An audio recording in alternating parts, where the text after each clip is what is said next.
요한복음 1장 1절로 봉독하겠습니다. 태초에 말씀이 계시니라. 이 말씀이 하나님과 함께 계셨으니 이 말씀은 곧 하나님이시니라. 그가 태초에 하나님과 함께 계셨고 만물이 그로 말미암아 지은 바 되었으니 지은 것이 하나도 그가 없이는 된 것이 없느니라. 그 안에 생명이 있었으니 이 생명은 사람들의 빛이라. 빛이 어두움에 비치되 어둠이 깨닫지 못하더라. 아멘. 일단 5절까지 봉독해 드렸습니다. 오늘 본문은 요한복음 1장 1절로 14절까지 잡았습니다. 그리고 주제는 말씀이 오셨습니다. 이렇게 잡았습니다. 조금 생경하지요. 말씀이 오셨다. 오늘 모든 사람들이 우리 주 예수 그리스도의 성탄이라고 말을 하지요. 성탄절을 우리 아이들한테 물어보면 아마 그렇게 대답할 것 같아요. 오늘 아이들이 왔으면은 아이들한테 한번 물어보고 싶은데 오늘 무슨 날이냐고 물어보고 싶은데 아마 물어보면 너나 할 것 없이 오늘 예수님 생일날요. 아마 그렇게 얘기할 것 같아요. 생일날이라고 하면 이 세상에 태어난 날이죠. 일반적으로 생일하면은 태어난 날이죠. 태어났다. 태어났다고 하면은 어떻습니까? 본래 있던 존재가 태어나는 겁니까? 아니면 없던 존재가 태어나는 겁니까? 그렇죠. 없던 존재가 태어나는 거죠. 그리고 그 없던 존재라면 이 세상에 자기 의지로 온 걸까요? 아니면은 타에 의해서 자기도 모르게 자기 의지와는 상관없이 그렇게 온 걸까요? 그렇죠. 자기 의지와는 상관없이 그냥 태어난 거죠. 그냥 마치 지음받은 존재인 것처럼, 그래서 피조물인 것처럼 그렇게 되죠. 다시 말씀드리면은 우리 주 예수 그리스도는 어느 날 어느 장소에서 태어난 한 인간 예수가 아니라 오신 분이라는 거예요. 오신 분. 오신 분이라는 걸 강조하려고 제가 일부러 말씀이 오셨습니다. 이렇게 강조를 한 겁니다. 그러니까 언뜻 들으면은 이런 소리가 잘 없지요. 말씀이 어떻게 오십니까? 일반적으로는 그런 말 안 쓰죠. 우리 예수님 탄생하셨습니다. 이렇게는 많이 쓰지만은 말씀이 오셨습니다. 이런 말은 잘 안 써요. 저도 이 표현을 쓰면서도 저도 약간 생경스러워요. 그러나 제 의미를 분명히 전달하기 위해서는 이 표현을 써야 되겠다 해서 제가 이 표현을 썼습니다. 이 세상에 존재하는 모든 만물들은요, 다 생성소멸이라고 하는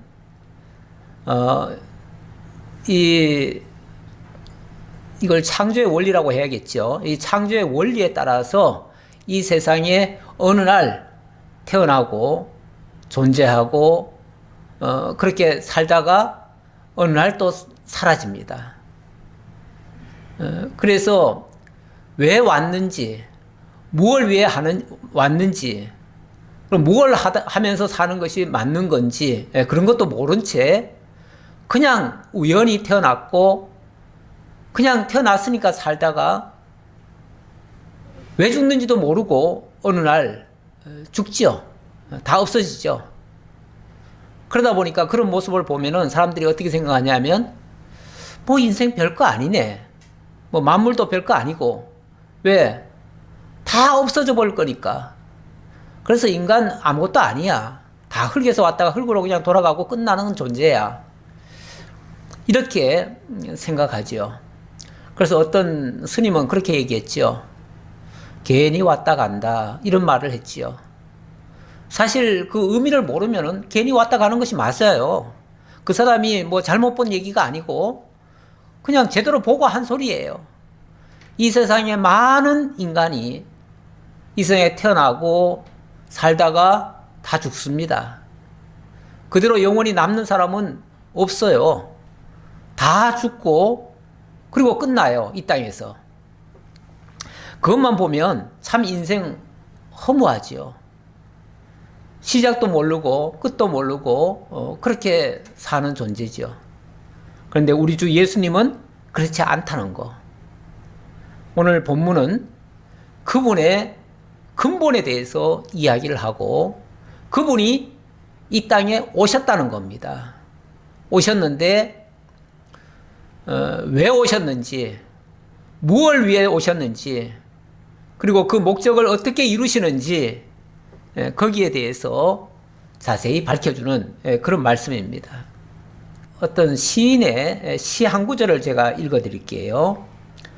정현종이라는 사람인데 방문객이라고 하는 시를 통해서 이렇게 읊었어요. 사람이 온다는 건 실은 어마어마한 일이다. 그의 과거와 현재와 그리고 그의 미래와 함께 오기 때문이다. 한 사람의 일생이 오기 때문이다. 우리들 곁에 어떤 한 사람이 온다는 것도 사실은 대단하다는 거죠. 우리가 사람을 만나는 것도 정말 대단하고요. 그 사람이 내게로 와서 나를 변화시킬 수도 있고, 그 사람이 나의 전 인생을 송두리째 바꿔버릴 수도 있어요. 그리고 실제로 그 한 사람을 만남 때문에 어마어마한 일들이 발생할 수도 있어요. 물론 그 반대일 수도 있고요.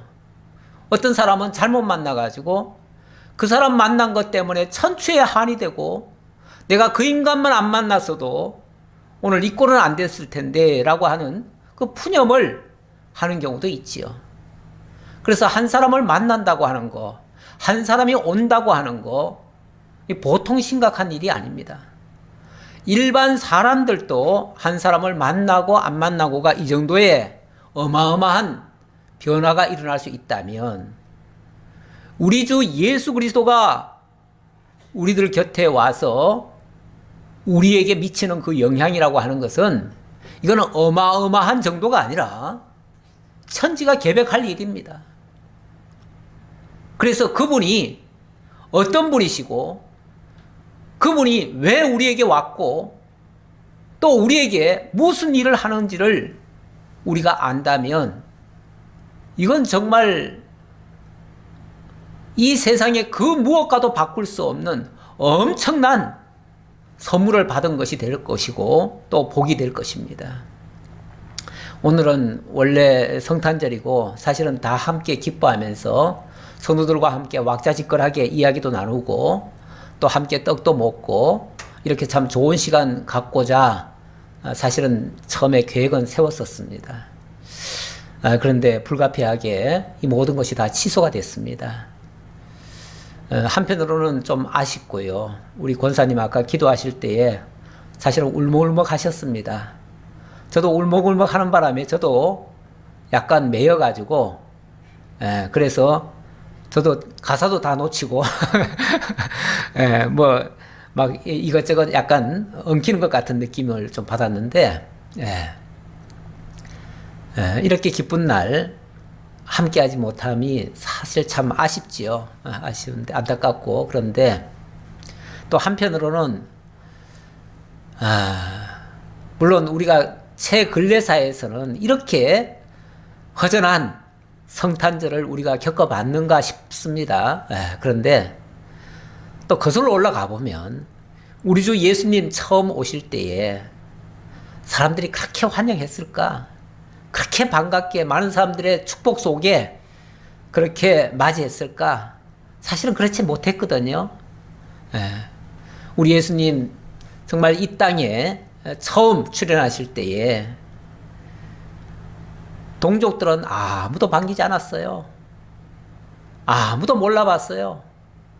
오히려 머나먼 이국 땅에서 동방박사들이 어떻게 과거의 말씀을 읽었었는지 어쨌는지 하나님의 특별 계시를 받았는지 어쨌는지 그들만이 유대 땅에 메시아가 탄생하셨다는 소식을 듣고 그 징조를 보았죠. 징조를 보고 그리고 친히 그 메시아에 합당한 예물을 가지고 그 머나먼 길을 물어 찾아서 베들레헴까지 왔지요. 그리고 예물을 드리고 정말 메시아임을 공포를 한 겁니다.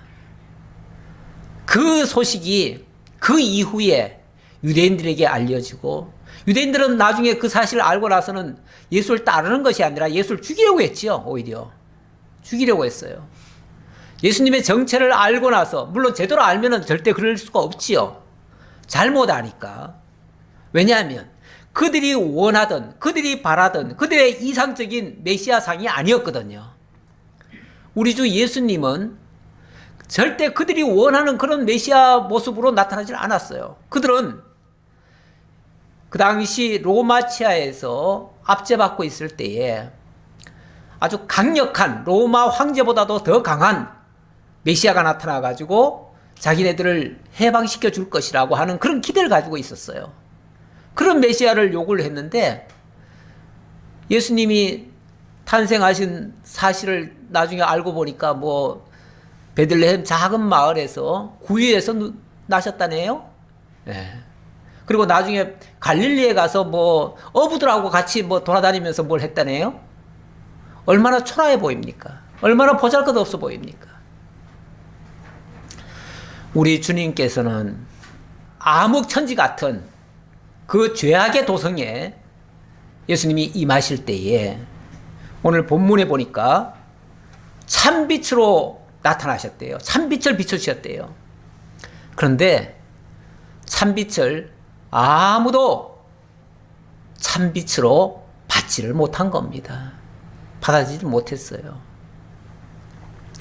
정말 이것을 깨달을 수만 있다면 정말 그 그리스도를 영접하고 그 그리스도 안에서 생명의 빛을 받고 영생을 얻고 정말 구원에 참여하고 온전한 그러한 하나님의 나라 백성으로 되어질 것인데 그걸 못했다는 것은 너무너무 안타까운 일이죠.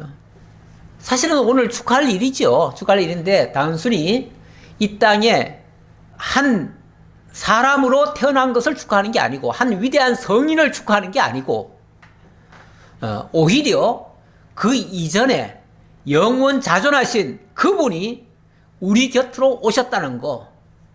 아까 태어났다는 말과 오셨다는 말의 차이는 뭐냐면요. 태어난 자는요. 목적이 없이 태어난 거예요. 그렇죠? 물론 하나님의 의도 속에는 있었겠죠. 하나님의 계획 속에는 있었겠죠. 그러나 그 사람은 아무 의지가 없는 사람이에요. 아무런 자기 생각 없이 어느 날 태어난 거예요, 그냥. 그리고 그냥 자라다 보니까 그냥 세상에서 부딪히면서 살다가 그냥 어느 때가 되면 그냥 가는 거예요. 그러니까 돌이켜보면은 왜 왔는지도 모르고 살다가 그냥 가는 경우가 태반이에요. 그런데 오셨다는 말은 그렇지 않아요. 오셨다는 말은 분명한 목적을 가지고 온 거예요. 예, 목적을 가지고 온 거예요. 그리고 원래 계셨던 분이 오신 거예요. 이게 완전히 다른 거예요. 그러니까 태어난 것이 아니고, 그래서 우리 주님은, 우리 주 예수 그리스도는 태어나신 게 아니고 오신 것이다. 오셨는데 그분의 근본을 거슬러 올라가 보니까 그분은 말씀이셨다. 태초에 말씀이 계시니라. 오늘 본문에 태초에 말씀이 계시니라 이렇게 시작하는데요. 여기 태초는 시간적으로 말하면 창세기의 태초보다도 더 이전의 태초입니다. 그러니까 영원 때를 얘기하는 거예요. 영원 때. 그러니까 이 천지가 창조될 그 태초가 있고요. 천지는 아예 생각보다도 생각이 있었겠지만 그게 아주 드러나지 않은 상태. 그러니까 영원한 상태. 그 태초를 오늘 요한복음은 태초라고 얘기를 하는 거예요. 이걸 에베소에서는 창세전 이렇게 얘기를 하죠. 창세전 하면서 그 다음 이어지는 말씀이 그리스도 안에서 이렇게 얘기를 하죠. 창세전 그리스도 안에서 하나님이 이런 계획을 세우셨다. 그런데 그 계획이 바로 말씀으로 세워지는 거죠. 말씀으로. 말씀으로 세워지는 것이고 그 말씀이 하나님과 함께 계획을 세우신 거죠. 그렇죠? 그래서 본문에 다시 보면 태초에 말씀이 계시니라. 이 말씀이 하나님과 함께 계셨으니 이 말씀은 곧 하나님이시니라. 그러니까 이 말씀 그러니까 우리의 지금 입에서 나오는 이 말, 우리도 이것도 이제 그냥 말씀 그러죠. 말을 조금 높여서 말씀 이렇게 표현을 하는데 그냥 단순히 하나님의 언어의 말씀으로 이해를 하지 마시고 이걸 이제 그 헬라어에서는 이걸 로고스라고 돼 있어요. 로고스라고 하는 것은 뭐 일반적인 용어로는 어떤 뭐 학문 같은 그런 얘기인데 이게 사실은 이 말 외에는 다른 걸 쓸 수가 없어요. 다른 표현을 가져올 수가 없어요. 그래서 가져온 표현이 로고스인데요. 이거는 그냥 단순한 이 입에서 나오는 말이 아니에요. 입에서 나오는 말이 아니고 뭐 다른 사람들은 인격적이다 이렇게 표현하는데 인격적 존재가 아니고 저는 이제 신격적이라고 이렇게 얘기를 할 수밖에 없어요. 왜냐하면 하나님의 본체로 계셨던 분이니까. 그래서 이제 말씀이다 이렇게 표현하는데 그게 이제 형태로 보면 형태라는 게 말씀이 형태가 있나요? 형태가 없겠지만 굳이 어떤 형태로 만약에 얘기를 한다면 말씀의 형태다 이제 그런 얘기고 이걸 뭐라고 어떻게 사실은 표현하기가 조금 곤란해요. 그래서 할 수 없이 세상에 있던 말을 차용해서 쓴 말이 바로 로고스예요. 로고스인데 그래서 우리가 이해할 때는 그렇게 이해를 해야 돼요. 이거는 단순한 말이 아니고 어떤 또 형체도 아니고 이거는 그냥 하나님이시다 이렇게 얘기할 수밖에 없어요. 하나님이신데 그러나 또 하나님이 또 계시니까 그래서 이 말씀을 굳이 구분하려고 하나님과 함께 계셨다라고 얘기를 하면서 동시에 또 이 말씀은 곧 또 하나님이시다 이렇게 얘기를 해요. 사실은 이거를 이제 다른 성경에서는 또 그리스도라고 얘기를 하죠. 그리스도라고. 그래서 에베소에서는 창세전 그리스도 안에서 하나님이 예정하셨다 이렇게 나가지요. 이렇게 나가는데 결국 하나님이 예정을 하시는데 그리스도 안에서 예정을 하셨다. 결국은 그렇게 예정한 그 내용이 나타난 것이 결국은 말씀이에요. 말씀이에요. 그러니까 이게 약간은 좀 제가 표현하기에 혹시 어떻게 들리실지 모르겠는데 자꾸 뭔가 이렇게 좀 섞이는 듯한 명쾌하게 이렇게 딱 구분이 되어지질 않고 뭐 하나님이라고 했다가 그리스도라고 했다가 말씀이라고 했다고 하니까 이게 막 섞이는 것 같은 느낌 약간 들지요. 제가 말하면서도 사실은 그렇게 약간 느껴지는데 왜냐하면 다른 걸로 표현이 안 돼서 그래요. 어쩔 수 없이.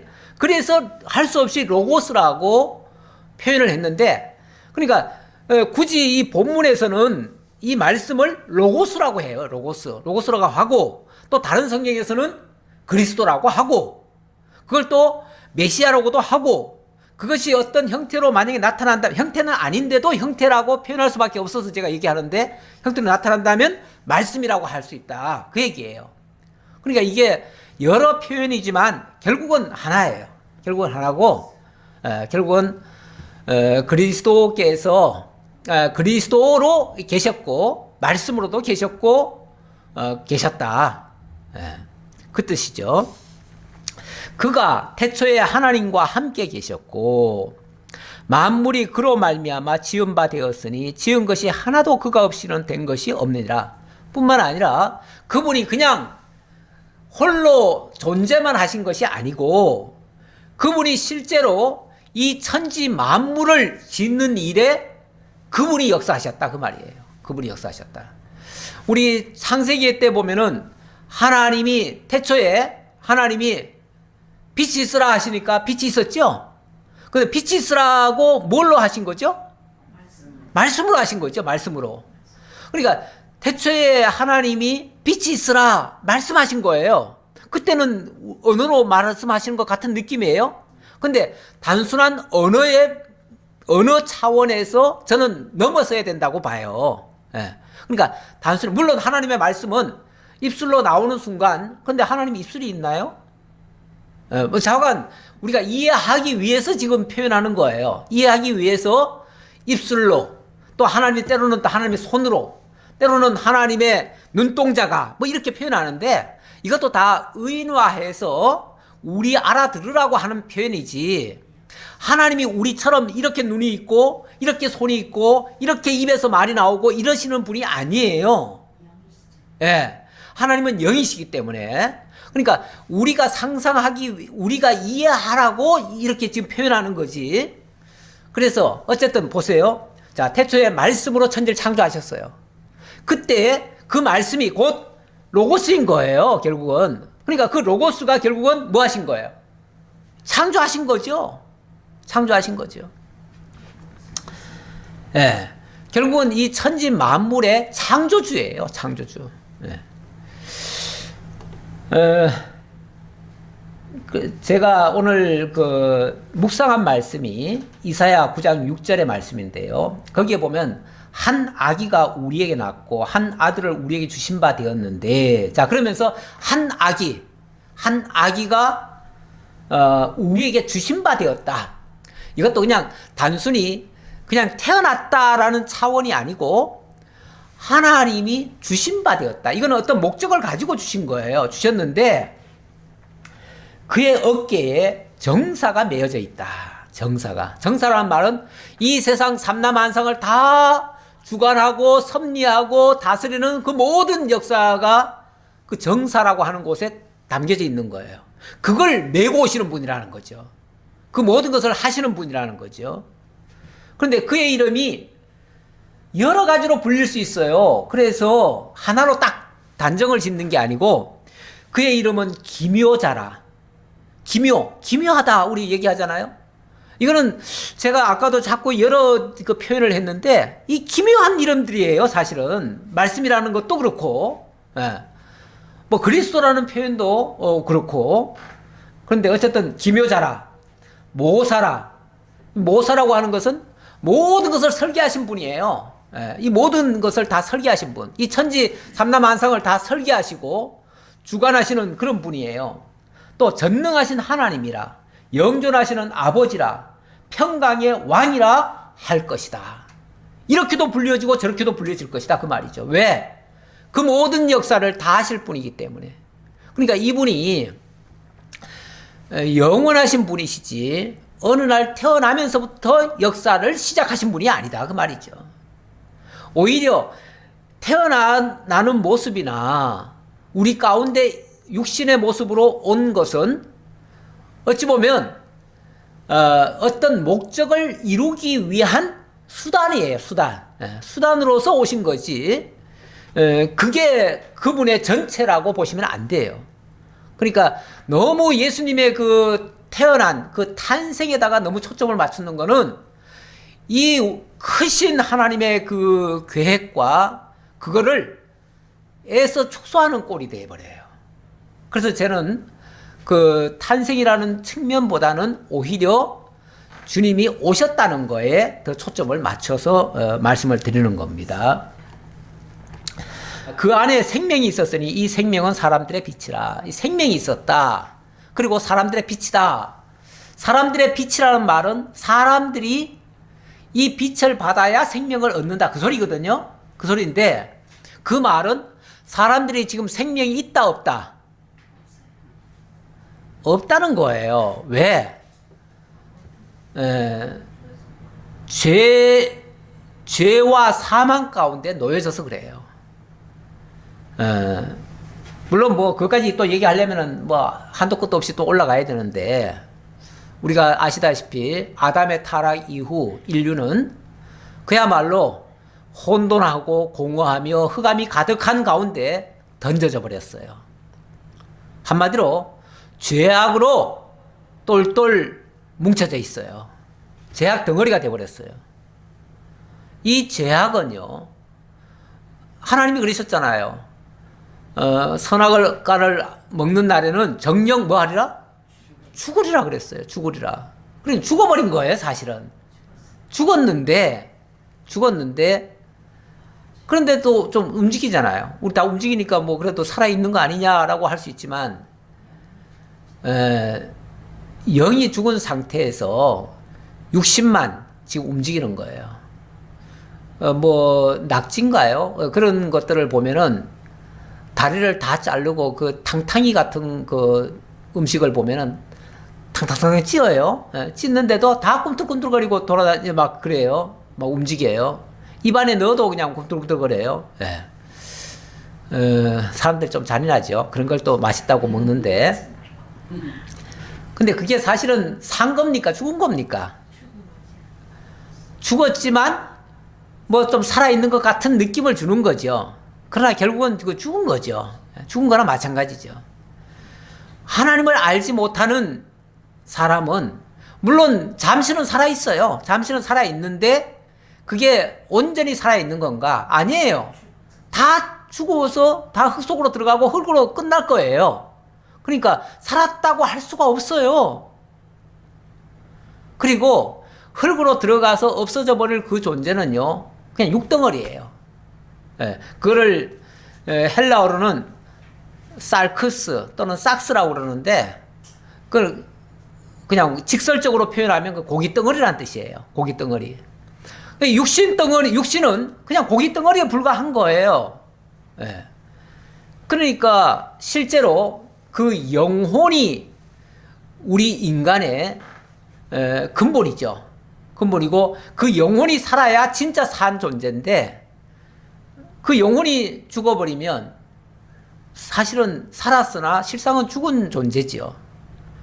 그리고 무엇보다도 참된 생명이라고 하는 것은 하나님 안에 있는 겁니다. 지금 이 본문에도 이 생명은 그 안에 생명이 있다 그랬어요. 바로 이 말씀 안에, 그리스도 안에, 하나님 안에 생명이 있다는 거예요. 그런데 그 하나님과의 관계가 이어져 있으면 그 생명의 젖줄에 의해서 함께 살지만 만약에 거기서 끊어져 있으면 생명이 단절돼 버리고 생명이 단절되면 그러면 죽은 존재가 되는 거예요. 그런데 이렇게 어두움 속에 정말 생명의 빛처럼 우리 주님이 오신 겁니다. 오신 거는 그냥 오신 게 아니라 생명의 빛을 비추려고 오신 거예요. 그래서 살려주려고 오신 거예요. 그런데 사람들이 깨닫지 못하더라. 빛이 어둠에 비치되 어둠이 깨닫지 못하더라. 깨닫지 못하는 이유는 어둠이기 때문에 못 깨닫더라 그 말이죠. 어둠은 빛을 깨닫지도 못하고 그렇습니다. 6절부터는 이제 그거를 증거하기 위해서 세례 요한이 왔다는 얘기를 했고요. 자, 그러면서 9절 좀 넘어가 봅시다. 참빛 곧 세상에 와서 각 사람에게 비추는 빛이 있었나니 그가 세상에 계셨으며 세상은 그로 말미암아 지은 바 되었으되 세상이 그를 알지 못하였고 그 당신이 직접 지으신 분이 직접 그것을 알려주려고 이 땅에 오셨다는 거예요. 그 빛을 비추어 주시려고 오셨다는 거예요. 오셨는데 안타깝게도 세상 사람들은 그것을 모르더라 그 말이에요. 모르더라. 그를 알지 못하더라. 11절 자기 땅에 오매 자기 백성이 영접하지 아니하였으나 자기 땅에 왔는데도 자기 백성들이 알지 못하더래요. 영접하지 않더래요. 영접이라고 하는 것은 이제 받아들이는 거죠. 받아들이고 믿고 하는 것을 영접이라고 할 수 있는데 받질 않더라는 거죠. 받지 않는 이유는 모르기 때문이죠. 모르는 이유는 뭔가 깨달음을 안 줬기 때문에 그렇겠죠. 그런데 간혹이지만 심히 적은 무리이지만 영접하는 자도 있어요. 없는 게 아니에요. 그 당시에도 조금 있었죠. 조금 있었어요. 조금 있었는데 조금 있는 그들이 누구냐 하면은 12절에 보니까 영접하는 자, 곧 그 이름을 믿는 자들에게는 하나님의 자녀가 되는 권세를 주셨으니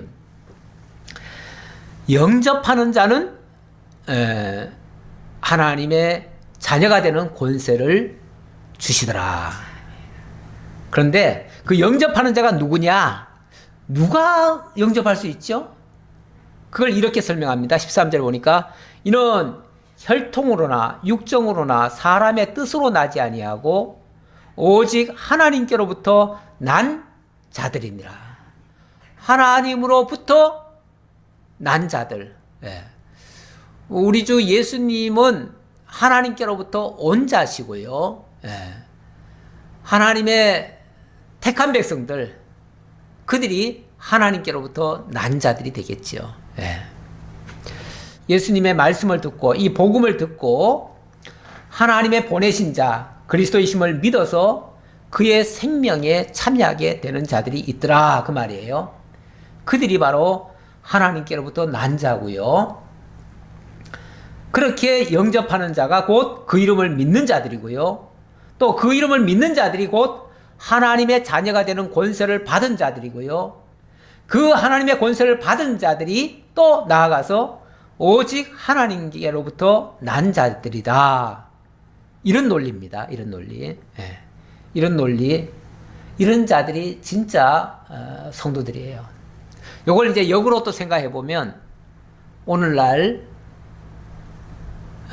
외적인 조건과는 상관없이 하나님의 복음이 들려지고 그것이 깨달아지고 믿어지고 그래서 그분을 나의 구주, 나의 그리스도로 영접하고 그분에 의해서 그분을 위해서 그분과 함께 살아가고자 하는 성도가 있다면 그분이 진짜 하나님의 자녀이고 하나님의 성도이고 하나님 나라의 백성이고 그렇다는 뜻입니다. 그런 의미에서 오늘날 이 진리를 받아들이고 예수를 믿는 그 성도들, 특히 우리 성리로 교회 성도들 정말 대단한 분들이에요. 지금 솔직히 믿을 만한 세상입니까? 이 세상에서 뭘 우리가 믿고 살 수 있는 그런 시대입니까? 아무것도 못 믿어요. 요즘은 더군다나 이 팬데믹 상황이 와가지고 서로 간에도 믿고 만나지도 못해요. 이제는 그 정도가 돼버렸어요. 물론 이거는 그런 신앙하고는 관계없이 건강을 이 방역 차원에서 마땅히 우리가 주의를 하고 그렇게 하는 거는 맞지만은 세상이 점점 불신의 세상으로 바뀌어져 가고 있는 건 틀림없습니다. 서로도 서로를 이제 못 믿는 세상이 돼버렸어요. 뭐 이거 떠나서 이런 코로나 떠나서도 세상에서도 그렇게 믿을 만한 세상이 못 돼요. 우리의 생각과 의지를 완전히 배반하고 대적하는 그런 일들이 얼마나 많은지 몰라요. 믿었던 사람에게서 발등 지키는 일도 많고요. 그래서 우리가 정말 세상 믿고는 살 수가 없습니다. 지금 점점 그런 시대 같아요. 그런데 또 한편으로 생각해 보면 이게 우리로 하여금 오직 예수만 믿으라고, 오직 하나님만이 우리의 믿음의 대상이라는 것을 강조하려고 이 어두운 세상에 그래도 한 줄기 빛으로, 참빛으로 우리에게 비치는 빛이 있음을 알려주시니까 너무너무 감사하지요.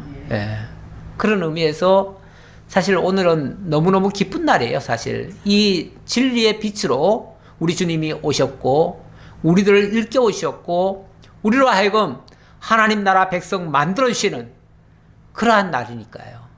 그러한 날. 그럼 목적을 가지고 오셨으니까 당연히 그렇게 하시죠. 그러니까 말씀으로 오셨다는 것은 그 말씀으로 우리를 지금 거듭나게 하시고 새 사람 되게 하시고 그래서 예수 안에서 새로운 피조물로 바꿔주시는 이 역사를 하기 위한 목적에서 오셨으니까 당연히 우리와 함께 하시며 그렇게 해주실 것이죠. 우리가 그 소망을 가지고 사니까 사실은 이게 너무 기쁜 날이죠. 그런 의미에서 기쁜 날이에요. 뭐 아기 예수로 탄생했으니까 아마 오늘 가톨릭 쪽에서는 그 아기 예수 탄생하는 거기에만 초점 맞출 것 같아요. 예. 그분들은 늘 그쪽에만 너무 관심을 갖더라고요. 근데 저는 아기 예수, 그 성모 마리아에게 안기신 그 아기 예수, 예. 그 아기 예수, 그 모습이 지금 대단한 게 아니고요. 그 모습이 대단한 게 아니고, 영원하신 하나님이, 말씀으로 자존하신 그분이, 기묘자라 모사라 전능하신 하나님이라 불리우시는 그분이 지금 우리 곁에 오셔서 우리의 생명을, 죽었던 생명을 살리고 정말 마귀의 자식에게서 하나님의 자녀로 만들어주시고 이 죄악 사망의 무덤 속에서 끄집어내가지고 하나님의 나라에 영광된 백성으로 만들어주시는 이 역할을 하기 위한 목적에서 오셨다는 게 너무 귀한 거죠. 이걸 우리가 받아들인다면 당연히 우리도 거기에 참여하는 자죠. 그런데 이거를 아유 그게 무슨 말도 안 되는 소리를 하고 있어. 어떻게 그런 일이 가능해? 라고 생각한다면 죄송한 얘기지만 그분에게는 이런 하나님의 자녀가 되는 권세가 없어요. 그런 권세를 주시는 게 아니에요. 물론 이것이 혈통으로나 육정으로나 사람의 뜻으로 되는 건 아니에요. 다시 말하면 우리의 의지로 인간적인 어떤 혈육의 힘으로 우리의 어떤 노력으로 되는 건 아니다 그 말이죠. 그냥 학습으로 되는 것도 아니에요. 엄밀하게 말하면은 말씀의 능력으로 되는 거예요. 하나님의 말씀의 능력. 정말 살았고 운동력이 있어서 우리의 폐부와 모든 것까지 다 10년까지 다 찔러 쪼개기까지 하고 변화시켜서 새 사람 만들어주시는 그 능력이 하시는 거예요. 그 말씀이 하시는 거예요. 이제 결론적인 말씀입니다. 14절. 말씀이 육신이 되사 은혜와 진리로 드러내신다는 말씀이 되겠습니다. 말씀이 육신이 되어 우리 가운데 거하심에 우리가 그의 영광을 보니 아버지의 독생자의 영광이요 은혜와 진리가 충만하더라. 이 말씀이 그러니까 인간 예수가 태어났다 이렇게 표현하는 게 아니라 말씀이 육신이 되었다 이렇게 얘기하죠. 말씀이 육신을 입은 거죠. 육신을 입은 거죠. 말씀이 육신을 입고 사람의 모양으로 사람의 모습으로 우리 가운데 거하시게 됐다. 우리 곁에 우리가 똑같은 모습으로 오게 됐다 그 말이죠. 근본은 하나님이신 분이 인간의 모습으로 우리 곁에 오셨다. 이게 너무 놀라운 그래서 기묘자라고 참 신기한 분이죠. 신기한 분이니까 그래서 기묘자라 그러는 거예요. 기묘자. 기묘자. 여기에 엄청난 하나님의 영광이 있습니다. 그래서 우리가 그의 영광을 보니 영광이라고 하는 것은 하나님이 드러내시는 것들이 영광이에요. 영광인데 자, 말씀이 육신이 되는 그 과정에서 엄청난 영광이 나타났어요. 무슨 영광이 나타났느냐 하면 첫 번째는 아버지의 독생자의 영광이요. 첫 번째는 아버지의 독생자의 영광. 아버지는 하나님이죠. 하나님인데 하나님의 독생자의 영광. 다시 말하면 독생자란 말은 뭐죠? 스스로 자존하시는 분이라는 얘기예요. 스스로 자존. 그러니까 누가 태어나게 한 게 아니에요. 다시 말하면 누가 낳고 낳아가지고 여기까지 온 게 아니에요. 그런 의미로 온 게 아니고 독생자, 아버지의 독생자의 영광.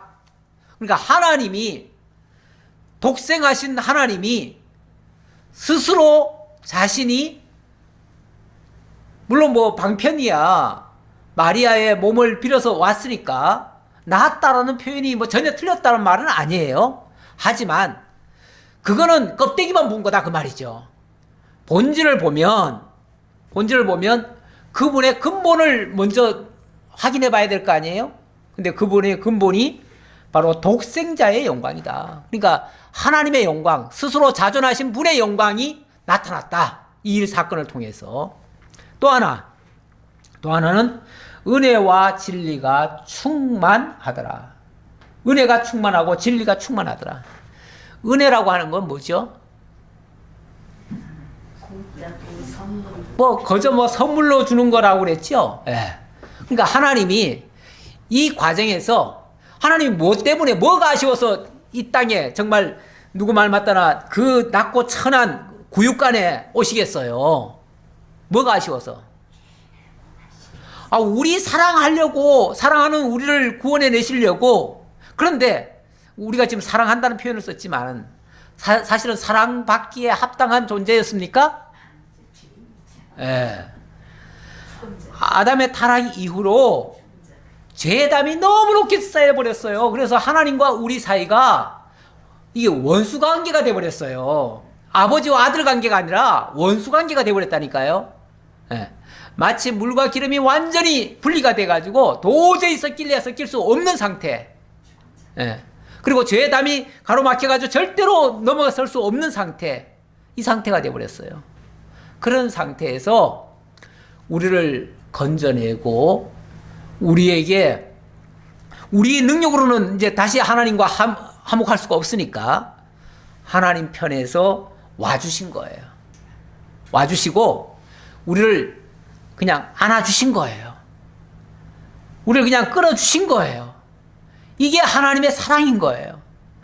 이게 하나님의 선물로 주어진 거예요. 거저준 거예요. 그래서 은혜라고 하는 거예요. 그리고 또 진리가 충만하다고 그랬는데 진리라고 하는 건 뭘로 이루어지죠? 그렇죠. 말씀하시고 말씀대로 이루셔서 완성하시는 게 진리예요. 드러난 게 진리예요. 진리라고 하는 거는 이론과 실제가 일치되는 거예요. 하나님의 그 언약하신 말씀이 결국은 이런 역사를 통해서 완성이 되어지잖아요. 그래서 언약과 성취가 일체가 되어지니까 이게 진리가 되었다 이렇게 얘기하는 거예요. 그 진리가 충만하다는 말은 완벽했다, 완벽하게 진리로 이루셨다 그 말이죠. 그래서 우리 하나님의 말씀은요 하나도 땅에 떨어지는 게 없어요. 하나님의 계획, 영원한 말씀으로 자존하실 때에 계획하셨던 거, 그 예정과 작정 섭리, 그 모든 것이 이 역사 속에서 다 이루어지신 거예요. 물론 지금까지 다 이루어졌고 이제 앞으로도 영원한 하나님의 나라가 완성될 때까지 또 이루어지죠. 그래서 온전히 그 진리가 하나하나 다 채워져 가지고 마침내 충만하기까지 완성되기까지 이렇게 되어진다 그 말이죠. 그래서 이 성탄절이라고 하는 것은 정말 우리 하나님이 당신을 계시하는 아주 최절정이 되어버렸고요. 그걸 통해서 우리에게는 엄청난 은혜와 진리가 충만해지는, 그것 때문에 우리가 그분을 믿고 따를 수 있는 이런 결정적인 계기가 되어진 거예요. 그런 의미에서 이 성탄절은 너무너무 소중한 날이에요. 너무너무 소중한 날. 그러면서 제가 또 한 가지 마지막으로 덧붙여서 말씀드리고 오늘 말씀 마치려고 합니다. 이건 이제 정리 차원에서 하는 말인데요. 꼭 하나 더 알아야 될 게 있는데, 왜 말씀이신 그리스도가 굳이 육신을 입고 이 땅에 오셔야만 하는가? 육신을 입고 오셔야만 돼요. 오셔야만 되는데 왜 오셔야만 되는가? 물론 아까 제가 선언적으로는 우리 구원하시려고 오셔야 된다 그랬는데, 아니 그냥 구원하시면 안 되나? 하나님 나라를 전도하시겠어요. 그냥 구원하시면 안 될까요? 물론 뭐 능력이 있으니까 마음대로 되지요. 그러면은 하나님의 사랑도 안 나타날 것이고요. 또 여러 가지 또 다른 문제가 있어요. 그런데 제가 아까 그런 말씀을 드렸죠. 하나님과 우리 사이의 간극이 너무 크다고요. 죄담이 너무 크게 높이 쳐져 있다고요. 마치 물과 기름보다도 더 아주 극단적으로 나뉘어져 있어요. 근데 이걸 뭐 하려고? 하나 되게 하시려고. 하나 되게 하시려면 중간에 중보자 역할을 해야 돼요. 중보자 역할. 그러니까 중보자 역할을 하려면 하나님이시면서 사람이셔야만 돼요. 어느 한쪽만 가지고는 안 돼요. 다시 말하면 하나님으로서만 계시면은 인간이 볼 것도 없어요. 그렇잖아요. 볼 가치가 없잖아요. 또 사람 입장에서만 보면 사람만으로는 하나님께 도저히 다가갈래야 갈 수가 없어요. 그렇죠? 그러니까 사람만이 구원을 이룰 수도 없고요. 또 하나님만이 구원을 물론 하실 수는 있지만 그렇게 하시지 않으셔요. 그래서 중간 매개체를 두시는데 그 매개체를 가리켜서 뭐라고 그러냐면 중보자라 얘기를 해요. 중보자. 제가 이 얘기를 좀 하려고 그래서 중보자가 필요한데 중보의 자격은 참 하나님이고 참 인간이어야 된다. 요거 설명하려고 제가 말씀드리는데요. 최근에 제가 한 뉴스를 봤어요. 무슨 뉴스를 봤냐면 원래 25세 양승찬이라는 사람이 한 3년 전에 스타스테이크라고 하는 회사를 하나 차렸대요. 불과 3년밖에 안 됐는데 지금 올해 매출이 30억이래요. 아마 내년에는 한 300억이 될 것 같고 아마 그 후에 가면 몇천억이 될 것 같다고 그래요. 예. 너무 놀라운 기적적인 역사를 지금 하고 있는데요. 그 사람이 하는 일은 뭐냐면 불가사리 재활용이에요. 여러분 불가사리가 뭐죠? 바닷가에 있는 거. 그렇죠. 바다에서 정말 어부들이 제일 싫어하는 거. 아주 바다의 암덩어리라고 생각하는 것들이에요. 그래서 불가사리 잡히면요. 그날은 재수 없는 날이에요. 그래서 불가사리 다 내버려요. 근데 그냥 내버리면 또 항폐화되니까 가져다가 쓰레기로 버려야 돼요. 근데 그 버리는 것도 보통 골치 아픈 게 아니에요. 그래서 이거를 어떻게 이걸 처분을 하나 해가지고 아주 쩔쩔매고 있는데 그냥 버리자니 다시 더 항폐화시킬 것 같고 또 이거를 가져오자니 쓰레기 문제가 또 말이 아니에요. 그래서 이걸 어찌하나 했는데 거기서 이 양승찬이라는 사람은 이걸 가지고 뭐 쓸 수가 없을까 하고 연구를 한 거예요. 연구를 했는데 상품을 3가지를 만들었어요. 3가지 상품을 만들었어요. 하나는 아주 그 불가사리의 구조가 아주 독특하대요. 예, 다공성 구조체라고 하는데 그 구조체를 이용을 해가지고 제설제를 만들었어요. 제설제, 겨울에 뿌리는 제설제 있잖아요. 근데 이 제설제가 보통은 지금까지는 염화칼슘을 가지고 하거든요. 근데 염화칼슘으로 해놓으면요, 이 아스팔트 다 망가뜨려요. 뿐만 아니라 돈도 많이 들고요. 여러 가지 해로운 게 많아요. 예. 그런데 그걸로 만들어 놓으니까요, 그런 게 전혀 필요가 없어요.